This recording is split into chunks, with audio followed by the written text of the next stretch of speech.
Good day, everyone. My name is Alexia Lovell, and I will be presenting on the biomedical ethical topic, assisted reproduction, IVF or surrogacy, where I have chosen surrogacy as my main focus for this presentation.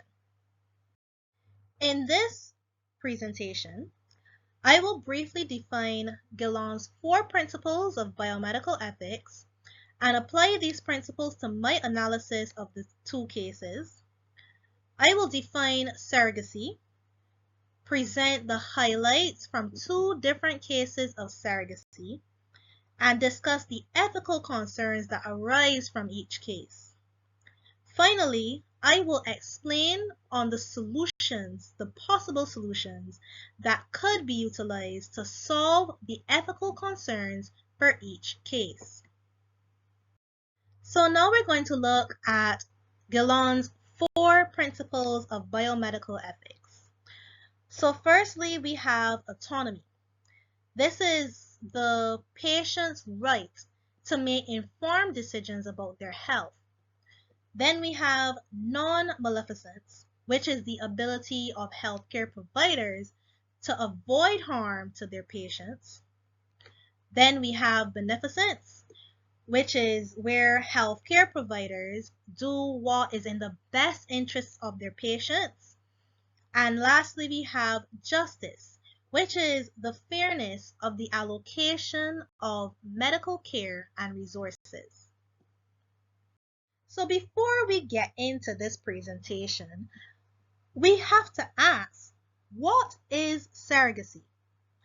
Well, according to a scholarly article from Oxford Academic, surrogacy is defined as an assisted reproductive technology, abbreviated as ART. It is a practice in which a person becomes pregnant, they carry and deliver a child on behalf of another person or couple who is or are the intended parent or parents. So now we're going to take a look at the first surrogacy case, which is John versus Sarah. So John was diagnosed with a chronic mental illness after his girlfriend passed away. He is currently on medication and regular therapy sessions to control his condition. John has always dreamed of becoming a father, and to fulfill his desire, he approaches Sarah, who agrees to carry John's child and hand over the baby to him after birth. What must be noted, however, is that Sarah was not made aware before entering this legally binding agreement that John had a mental illness. She finds out about John's condition after giving birth, which leads her to break their brief relationship, and in turn, she claims the child solely. So now we're going to take a look at the ethical concerns from case number 1. So first we have the informed consent. So Sarah signed the surrogacy agreement without being fully aware of John's mental condition. To make informed decisions properly, all participants must have a comprehensive and accurate information according to informed consent principles. Sarah's permission or willingness to become a surrogate may be invalid due to the lack of transparency regarding John's mental illness. The way that Sarah was told about John's mental illness raises ethical concerns regarding confidentiality and privacy, as sharing personal health information without John's consent may lead to ethical issues. The child's welfare is the next concern. Sarah's decision to keep the child stems from her assumption that John's mental condition will have a negative impact on the child's upbringing, which is maleficence. The child's best interest should be prioritized, yes, and it must be decided whether John can provide a safe and nurturing home for the child. Both John and Sarah believe they are behaving in the best interest of the child, but they have differing ideas about what is truly beneficial for the child. Then we look at whose autonomy should be respected, John's or Sarah's. Both John and Sarah have exercised their right in deciding for the surrogacy agreement.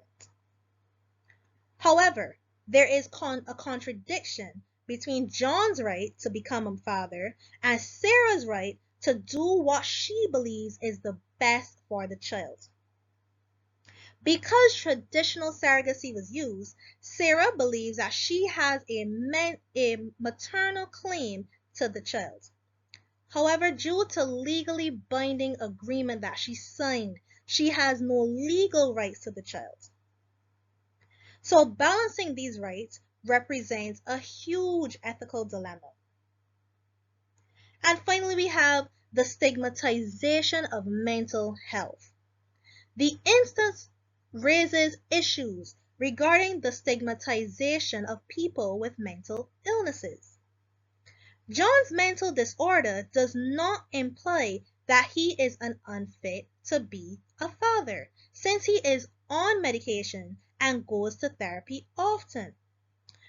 The ethical concern includes assessing John's ability, as well as the possibility of biases and discrimination towards people suffering from mental illnesses. So now we will look at the possible solutions for case number 1, joint custody arrangement. Establishing a joint custody arrangement in which the biological mother and father share legal and physical custody of the child may be in the best interest of the child. This solution supports justice by establishing equal parental rights and obligations, beneficence by allowing both parents to communicate what both believe is in the best interest of the child, and respect for the biological parent's autonomy. However, this solution does not take into account the potential effects of the child not having one household where both his or her biological parents are in it. Then we have the revised surrogacy agreement.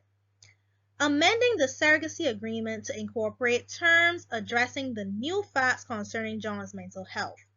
This solution respects both parties' liberty by allowing them to revise the parameters of the agreement.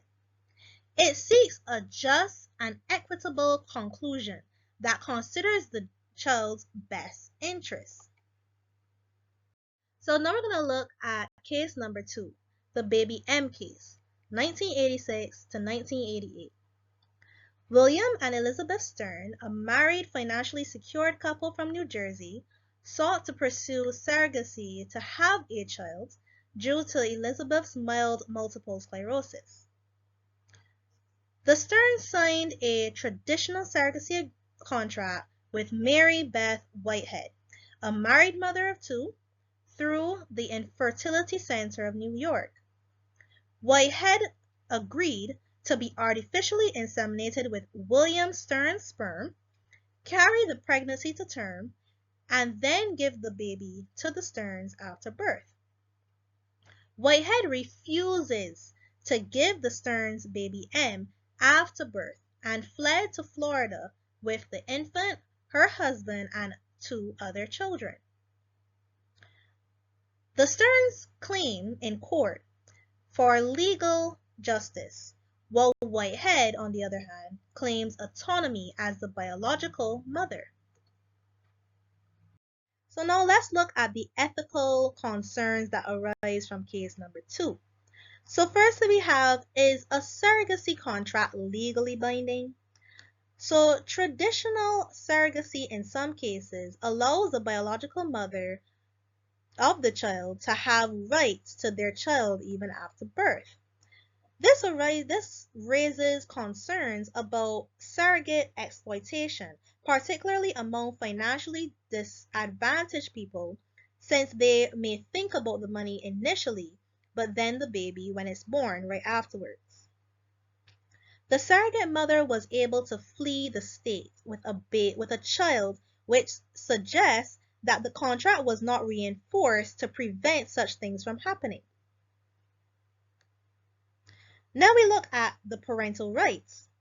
Whitehead originally asserted her liberty by signing the surrogacy contract, but eventually regretted her decision. The Stearns exercised their reproductive autonomy by selecting surrogacy, but their rights clashed with Whitehead's change of heart. This posed an important ethical question. Does a surrogate have the ability to reclaim consent after birth? Then we look at the best interest for baby M, beneficence. Baby M was intended to be with the financially stable family, the Stearns.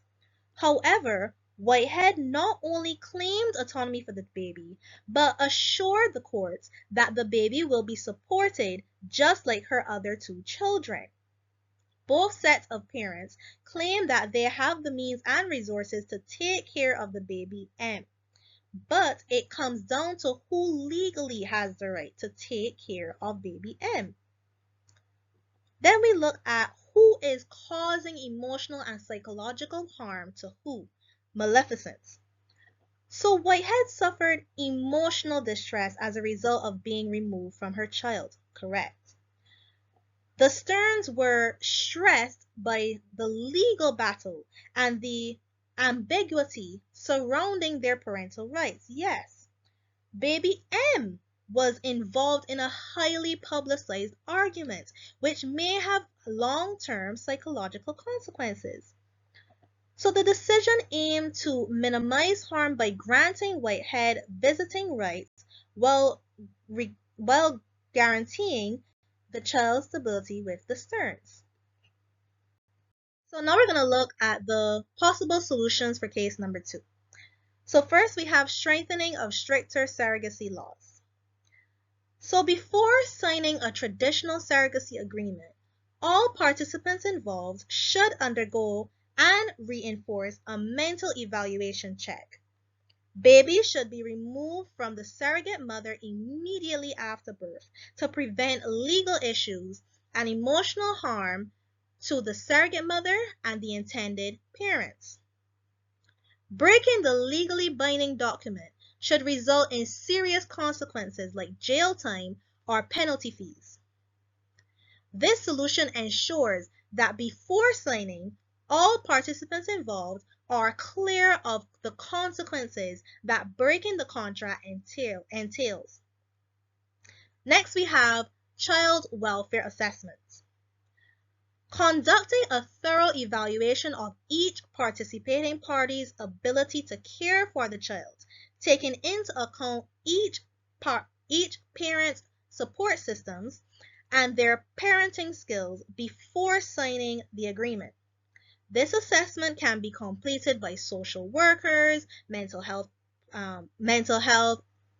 professionals, and child welfare specialists. This strategy prioritizes non-maleficence by thoroughly assessing the child's well-being as well as beneficence by attempting to promote the child's best interests. This brings us to the end of my presentation. I would just like to thank every single person for listening, and I hope that everyone enjoys the rest of their day. Thank you very much.